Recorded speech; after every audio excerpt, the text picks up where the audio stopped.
yellow skew, my hair color's different now. You know. Being to watch this film, thank you so much to Vidiots and to KCRW for having us. And I'm going to invite my collaborators up here for a little chit chat. And then we're also gonna, throw it open for some questions from y'all after we talk a bit. So if Erin Lee Carr and Tegan and Sara,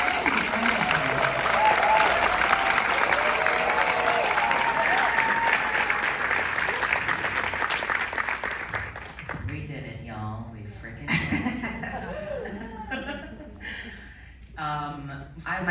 I'm just so stressed out right now.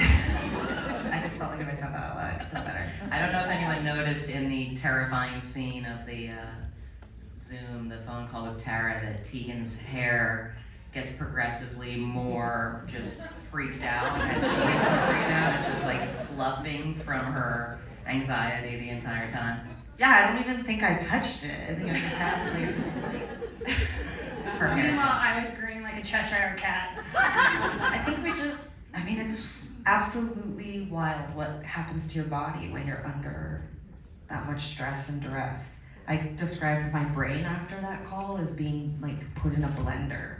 Like I was not the same person for at least like a week after. And I know that sounds hyperbolic, but Tara was one of the smartest, most articulate, like quick, it was just such a different conversation than I thought it was gonna be. So my hair was a physical representation of what was happening inside of me. So I'd love to start by asking each of you to talk a bit about what was the sort of most surprising moment for you in this process. Sarah. Sarah's like, I've never seen this movie before. I mean, when I say this process, I also mean like the entire scope of it, the entire fake Tegan experience from the time you found out it was happening. Well, I definitely didn't think that they'd keep doing it this long. I mean, it's like the longest relationship. It definitely is the longest relationship. Like, this is something we've changed agents. We have a new record deal. Tegan's changed her hair like 9 times just making the film, and I just can't believe this person or that these people are still interested. And I mean that sincerely. Like, I'm over us. I don't know why they aren't. I think the biggest thing for me is just that this still is so upsetting. It's just, I think, we go through phases where it's just not in the forefront of our minds and we sort of put it away. And it's very clear to me by the fact that Tegan now has been breaking out in hives and developed a garlic allergy this year that, trauma and stress is very real. Okay, I've always had a garlic allergy. Did you? You didn't talk about it all the time, and you do now, so that's a huge change. Thanks a lot, Tegan. Let's not credit fake Tegan with more things. God, what surprised? I was shocked at how many of the victims admitted to not listening to their gut, like ignoring their instincts. That was painful to hear. I knew that they would all feel some level of shame and embarrassment, but it sucked that they also feel responsible because it was like how I feel. So that was really, most of what they said, even when it was mean or just upsetting, I just didn't expect it, and it opened up a lot of room for compassion in me. I hadn't been particularly compassionate. No, that's not even true. I was just like in a state of anxiety and fear and stress when it first happened, so I just wasn't in touch with my compassion. And talking to all the victims, even the ones that had done things that weren't very cool, I still was like, they also were acting from a place of fear and anxiety and stress. I mean, I hate to say it, but the Quincess vlog, very surprising. Yeah. You don't have to laugh at that, but it is upsetting. Yeah, it's I didn't think when we were 17 and starting a band that was a path that was gonna. So in reality, that surprised me, but something that really sort of spoke to me was, so when you're the victim of a catfish, you don't want to talk about it. It's super embarrassing. There's all these levels of shame that come with it. How were you duped? Why did that happen? And so I would imagine embarking in this journey with the three, four of us, that they just couldn't do it, right? And Tegan was really generous and hopped on with Jenny and I to do the pre-call interviews to sort of talk to people. And there was Julie, who you see at the start of the film, who was really, really on the fence because she has a life and she doesn't necessarily want this to be a part of how she's known. But what she felt so intensely was she felt so sorry for Tegan. And she wanted to do it for Tegan. And so the reason why this film exists is because of that care and that love, and saying, you know what, I care more about this being out in the open than I do about feeling shame. And so the whole point of the film was to destigmatize catfishing victims and show how complex, how intense, but that this happened and you can be a part of it not happening again. We've all, I'm assuming many of you in this theater as well, recently have heard Chapel Rowan talking about, you know, the behavior of fans and how taxing and upsetting it can be to public people and to artists, and there's been a huge reaction to it. And I'm curious if you think that there is actually an opportunity for some of the behavior to change now. I mean, there is the opportunity, but do you think that it could/will change? Don't look at me. I mean, I think that trying to fix that problem would entail a cultural reset that's probably 85th in line behind fixing ticketing in our business, and the gouging of fans and the inequity in paying artists, and then 4 million probably more important things about, not that this isn't an important thing, but but I just mean, like, there's just so many other things people are consumed with, is what I'm saying basically. I don't think that we'd be able to organize a cultural reset, but if anyone can do it, Chapel Rowan can do it. So, yeah. And we're tired, so if she wants to do it, that'd be great. This took a lot out of me, and now I've got that garlic allergy, and I have to take it out. And I have a vitamin D deficiency that is very close to rickets, according to my doctor, so I'm not going to be resetting any cultures. What is rickets? That's what I have. That's what's wrong with me. That's what you get when you like live in the hull of a ship. When you're hiding from vegan, you get rickets. You know, one thing I will say is that, you know, It's not. Fans are. This behavior is a symptom of a problem, and the problem is something that is it's super overwhelming, and it's. I find myself thinking about this all the time. I mean, I make music because I love music, and I perform because we're clearly not terrible at it. But you know, it just depends on who you ask. But some of our biggest fans have spent years on the message boards talking about how horrible we are, but yet they're still fans. It's weird.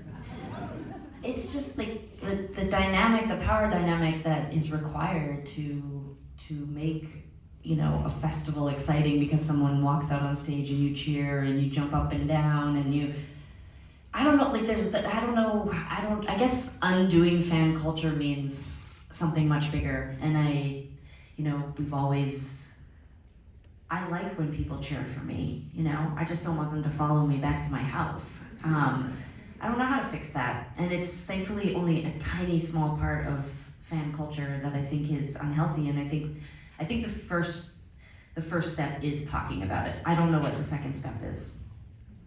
Yeah, I wonder what you think that fans who, you know, feel in their bodies that they are reasonable fans and that they're not one of the people who would engage in this behavior on either side. Like, what can fans do to help kind of evolve the relationship between fans and artists? Just be chill. I have seen my face tattooed on bodies you can't tell a person who makes a permanent choice like that to chill. They're on their journey. And Now is a good time to tell you like a Tegan and Sara tattoo. yeah. Okay. Like a lyric or look, there's been times where I've been deeply, deeply invested in something and I don't think that I got as close to some of the fans I've met who are deeply, deeply invested and at times maybe cross the line, but I do understand the feeling in my body. In a weird way, it's what drives me to be in a band, is that I love music and I'm obsessed with it and I'm obsessed with being on stage and I love what it feels like to connect with thousands and thousands of people who I don't know every single night. It's magic. And if they're even getting half of what I'm feeling, then I understand where this obsession and intensity and devotion comes from. But yeah, I think there's a point where you have to look around the room and be like, is no one else behaving like this? Is the problem me? And But the internet shows you that everyone's behaving like that. yeah, the internet's part of the problem, for sure. You're right. We're watching. What did you say today? Or no, what did Sarah say today? That if there was a master unplug for the internet, you would unplug it immediately. Yes, but I haven't done that. Plug it back in. Yeah, maybe it's check to see if it's better if you unplug it and then plug it back in and then probably just unplug it again. But I do think that, you know, when I think about Chapel and I listen to her message and I see the just raw emotion and the discomfort and the dysregulation that's happening in her life, like there's a problem. Like we have a problem. It's not just famous people. It's teenage girls who are, you know, killing themselves because of, you know, people bullying them in their social media, you know, feeds or whatever. It's I don't know, you know all of this. I think this is the first time though where some of the problems that we have with social media or some of the trauma we have with being public people, you are also having too, because, you know, we're all famous, we're all living on the internet, and we're all sort of sometimes accidentally prone to becoming more visible and more, you know, open for criticism than we could have ever imagined. And I think that, I don't know anyone who's like, I love the internet. Like, I don't know anyone who's like, me, I love Instagram. You don't feel good about it? Like, and the other thing that I've started to notice is like everybody I really like and admire, who isn't on the internet seems better, like healthier than me, or you. And so I'm like, I'm even working through it like almost like an addiction, like where I'm like, I want to let go. I want to get away from it. And I think I have this feeling that some people who are stuck in this really toxic fan culture, that they have lost the plot too. Like that's not totally their choice anymore. Yeah, I mean, I think in an environment where everyone is being gaslit into thinking they have to post, especially people who are trying to gain fame or are on a professional trajectory, where their advisors are like, you gotta post more. And If somebody said it like that, I would be like, oh god.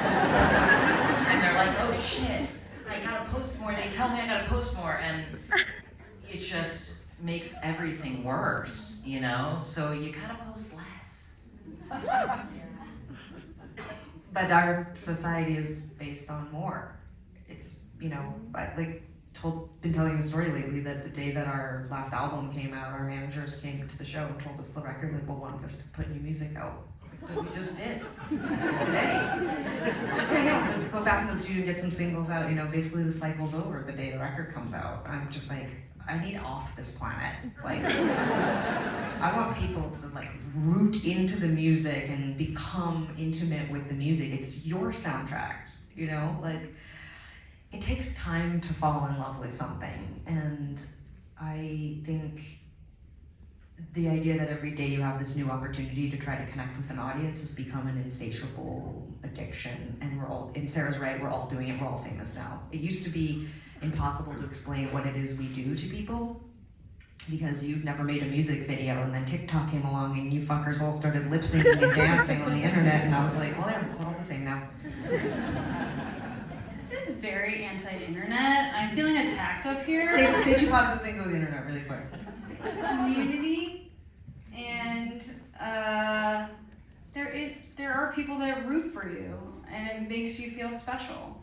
And sometimes you can ignore. I mean, I don't get 1/100 millionth of the negative comments you get, but like I feel very rooted on by the people in my life, by the internet. Hold on to that.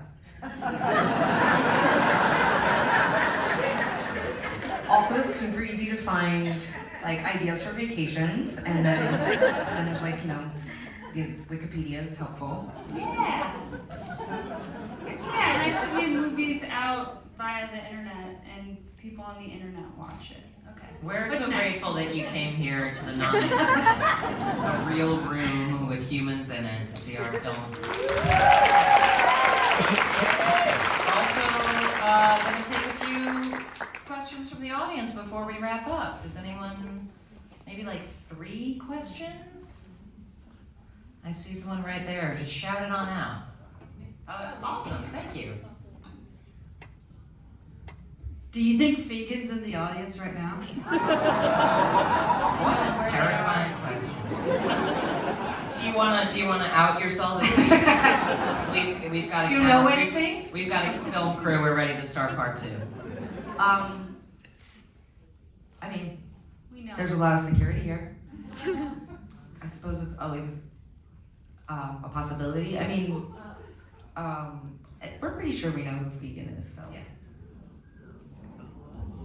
Alright, next question. Not awkward at all. I see someone back there with their hand up. Hi. Awesome. Great introduction. That's something Fegan would say. Like my British accent. My question is,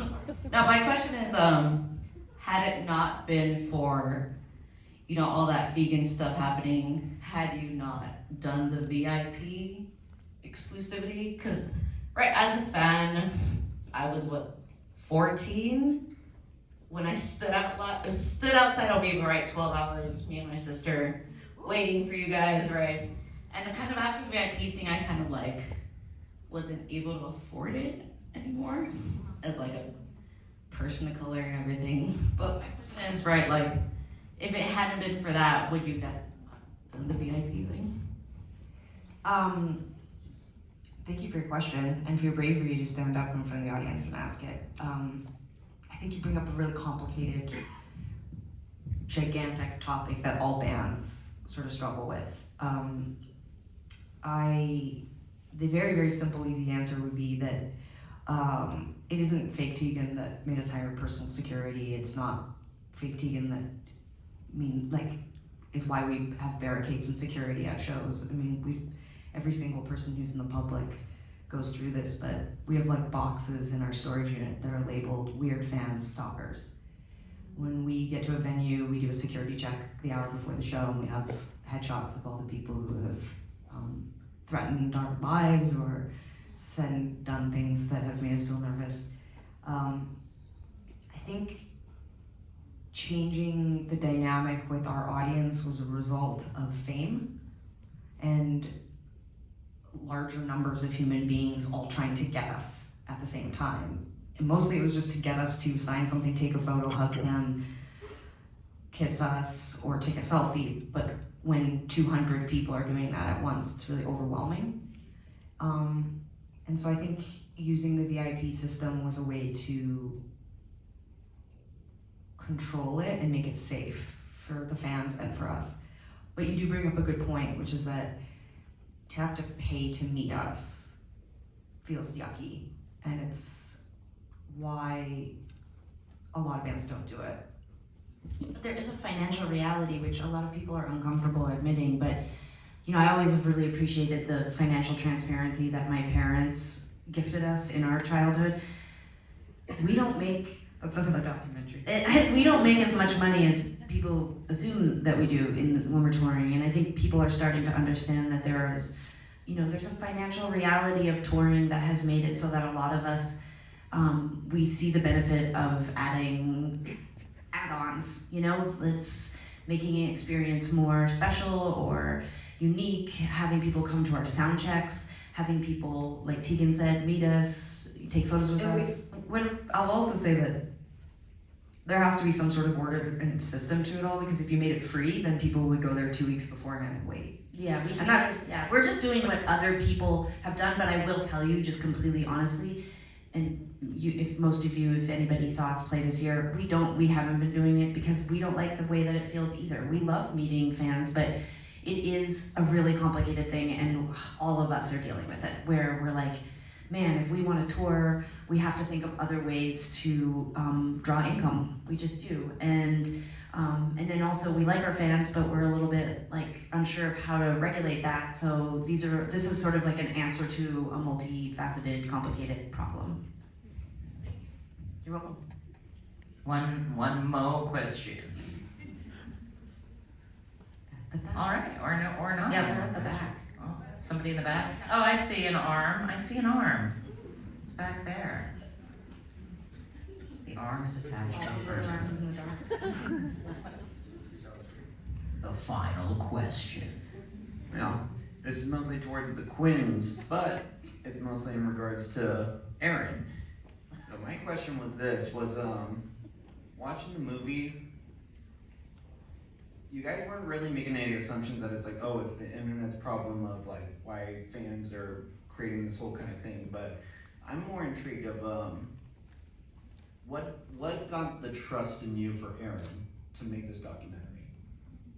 Considering that this was a very tough time of just like showing all this like paranoia happening of like, who can I trust, who's doing this? What did Erin do to make you like, wow, it's like I trust that she can uncover all this stuff that came a decade before all of this? Thank you so much for the questions. I wrote a story called Fake Tegan, and I was doing some work with Jenny, and I said, when I finished writing this story, I want to send it to you. And I actually thought that it would be really cool to do a podcast and investigate this in real time. And I sent the story to Jenny when it was done, and she called me like an hour later and was like, what the fuck? And she said, I want to bring in my friend and collaborator, Erin, who I had done this movie Britney vs. Spears with. And I was like, damn, okay. And then Erin set it straight. She was like, this is not a podcast, it's a documentary. And she kind of just expanded on her life as a filmmaker and a fan and her identity and her connection to us. And, you know, as she said a little bit earlier about how to make a movie that didn't shame the victims of catfishing. And I think I just felt really confident that she was going to make an ethical film about this kind of terrible thing. I don't think there was a point, though, at any point over the course of the 2 years where I fully was like, good luck, everybody, and walked away. Erin was really generous in allowing me to probably be more involved than any of her other subjects. True.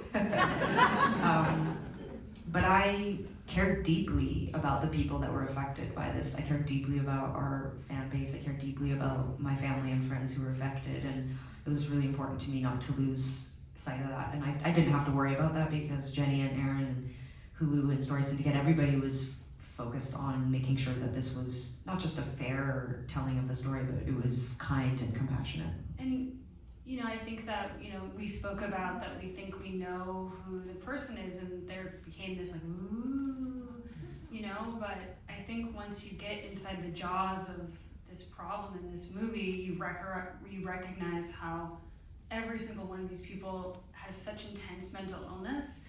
And so we had to grapple with what was more satisfying. Was it like a conclusion to the whodunit, or was it knowing that outing this person could ruin their life?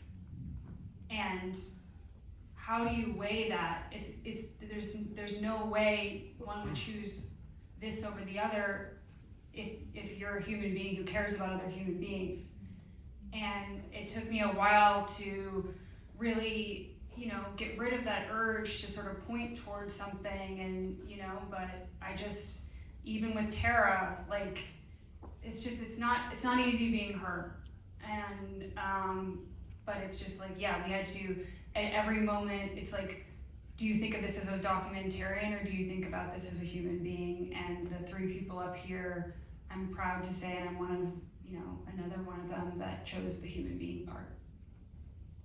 So I guess I just knew that she would make the right decision, and that's how I trusted her. But it was a bit of a gamble, of course, you just never know 100%. So, but thank you so much for the question. I also want to take a moment and shout out my mom, who's here.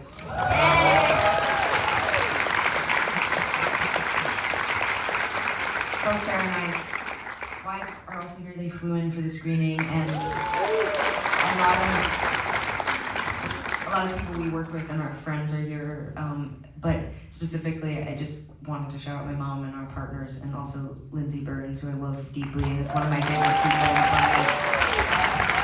All of those people gave their blessing for me to tell the story too, and it's just insanely invasive for them, and I don't want to necessarily apologize because it makes me seem like I'm not proud of the work and that they're not asking for it, but it's hard sometimes probably being the parent, partner, friend of people who